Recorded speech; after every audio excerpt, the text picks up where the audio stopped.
வில்லிவாக்கத்துல ஆதவர்ஜுனா பொதுக்கூட்டத்துல கண்ணாடி பாட்டில உடைச்சு ஒரு பெண் மண்டையில அடிச்சிருக்கானுங்க.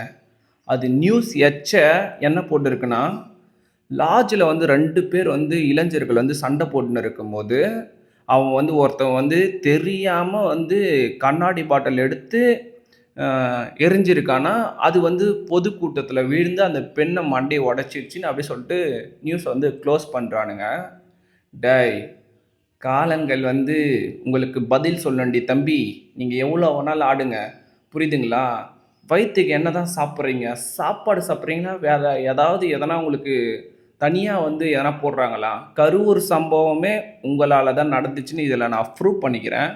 ஏன்னா, நீங்க இப்ப அந்த கண்ணாடி பாட்டில் எடுத்து அந்த பெண்ணு மண்டையில உடைக்கும்போது, கரூர்ல 41 உயிர எடுத்திருக்க மாட்டீங்கன்னு என்ன நிச்சயம்?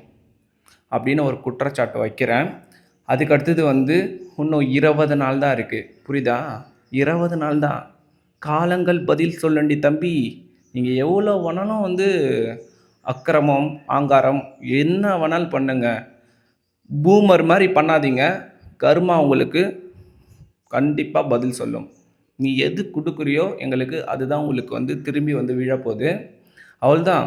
உங்க சோலி முடிஞ்சுச்சு இந்த வருஷத்தோட. மக்களே நல்லா திங்க் பண்ணிக்கங்க. இந்த ஒரு ஆட்சி விட்டுட்டோன்னா நன்றி.